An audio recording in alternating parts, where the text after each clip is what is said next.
In the previous lesson, we dealt with some common power series, and we ended with a problem that looked a lot like this. So let's go through this same process again for this one, but I'm going to show you a shortcut that sadly doesn't always work, but it does apply to geometric series, and you're going to see some similar structures in here in just a minute. So let's move on. I just rewrote this while talking. So f prime would be negative 1 plus x to the negative 2, and then f double prime would be positive 2, 1 plus x to the negative 3, and then f triple prime is negative 6, 1 plus x to the negative 4, and then by this point you can kind of sniff out the pattern, and the nth derivative is going to be, okay, let's take a look at what we have. Let's look at our structure here. Obviously we're going to have this going on because that just always happens. We're going to have an exponent that is going to be negative, and that exponent is going to be, well, let's see, this was n equals 3, so here we go. N equaled 3 here, n equaled 2 here, n equaled 1 here, and well, this is just n equals n. So if n was 3, my exponent was 4, well, negative 4.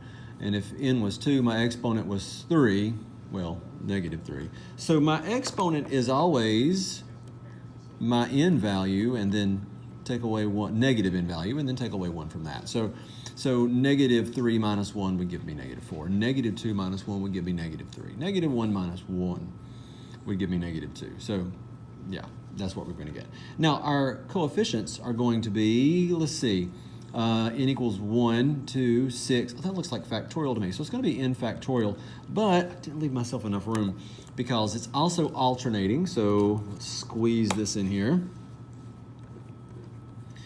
So negative 1 to some power, and I don't know what power it is, but I do want to make sure that I'm getting the correct sign with the right even or odd. So if I have an odd power, I get a negative. Well, that works. We'll just do that. Even power is a positive. That's going to work, and odd power is a negative. So this is it. This is our structure. And now we're going to switch colors. It's fun. See? There. Blue. Couldn't make up my mind. We're going to find f prime of 0. Actually, let's find f of 0. We'll do that first. F of 0 would be 1. F prime of 0 would be negative 1. F double prime of 0 would be, all right, put a 0 right here. It doesn't matter. You're always going to put a 0 in here, and the parentheses and the exponent just ends up being 1. So it's really just going to be the coefficient. So this is going to be negative 6. Which leads me to this pattern, which tells me that the nth derivative evaluated at 0 is always equal to, well, negative 1 to the n, because we're going to have that alternating thing going on. And we're also going to have n factorial, and then I plug in a 0 here, and I just have this whole thing washed away, right? Okay. Therefore, the infinite sum, switching colors again, is from 0 to infinity of, here's the general structure of a Taylor series, Maclaurin series, because this one's centered at 0. F nth derivative at 0, x to the n over n factorial. And we're going to keep going with this idea. This is really the sum. Apparently I'll write smaller summation symbols on the second step. We're going to have nth derivative evaluated at 0. Well, that was this right here. Let me clean up this exponent. It looks a little, not exponent, but this derivative, it looks sloppy. There we go. So we're going to have negative 1 to the n factorial, negative 1 to the n factorial, times x to the n over n factorial. And if you notice what I notice, there we go. So what I really have is this, 0 to infinity of negative 1 x to the n. Okay, wow, where did that get us? Well, I'm glad you asked. I actually also need to determine its interval of convergence, which I will do in just a moment. But just to be clear, what we just did was said this function can be approximated with this. Well, actually, it can be exactly this, but there might be some interval of convergence where we can't cross that line. And I'll go ahead and tell you, because of a discontinuity at negative 1, we're not going to be able to have this function consistently do what it needs to do around negative 1. So we're going to have an interval of convergence that will not cross negative 1 for sure. So what I'm going to do very quickly is walk you through this whole interval of convergence thing. You've done this in a previous lesson, and then we're going to find a little shortcut, and it's going to work for these. We're just having fun with this. So here goes. We're going to find the limit, this is my interval of convergence, as n approaches infinity of the next term divided by the current term. And when I say the next term, I mean the absolute value of this. So I'm ignoring this -1 that should be to the n there, corrected, there, that's fixed. So I'm going to be like x to the n plus 1, x to the n plus 1 over x to the n, absolute value, that mug. And we'll just keep going with this. So this is the limit, approaches infinity, x to the n, x to the 1 over x to the n, absolute value. That's going to cancel these, and I'm going to have the limit as n approaches infinity of the absolute value of x. And so we're going to go to the next step, and when we go to the next step, we realize that the limit involves n, but we have an x, so the x is not going to impact the limit whatsoever. So we have the absolute value of x. Limit as n approaches infinity of what? Well, just 1. The limit as n approaches infinity of 1 is just 1, so we really just have the absolute value of x. Okay, this test right here works if we get a number less than 1. So we force it to be less than 1 to figure out what x can be. At this point, we say, well, x is less than 1, also greater than -1. And so this is my interval of convergence. And I would love to go further with this, and I totally could, but I'm not. I'm going to stop right here and I want you to take my word for it. This is truly the interval of convergence. Normally at this point, we'd go a little further and say, well, does it equal here? Does it equal here? I'm telling you, no, it doesn't. So that is the series. This is the interval of convergence, leaving off some steps for the sake of time as I move forward to the next idea, and it is this. Back to geometric series. Remember that formula?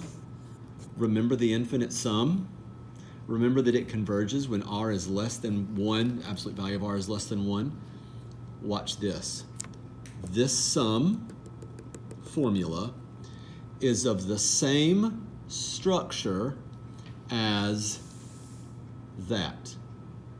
Okay? And if you have an old version of this, then you need to make a correction here. That should say 1 minus r. There we go. It'll be corrected in some later versions, but 1 minus r. There we go. So this looks like that. And so what we're going to do is say, you know what?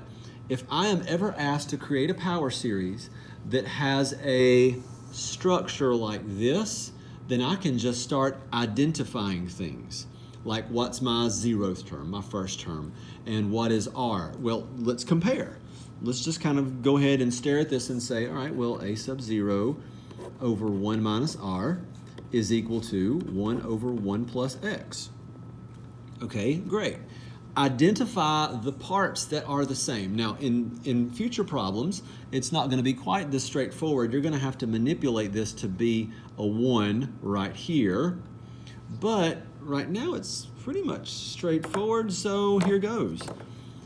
A sub 0 is 1. R is negative x, because this would be 1 minus negative x. If you want to write one more unnecessary step, you could and do that, which means r is negative x. Okay, well, if that's the case, then here's what's happening. Here's what's happening. This formula is true. This is your sum. So this is your answer. And in just a second, we're going to write this, and we're going to get that. So check it out. Check this out. Switching colors. I'm going to write that. N equals 0, infinity, a sub 0, r to the n. Let's keep writing. A sub 0 is 1. My 0th term is 1. Just put it for fun.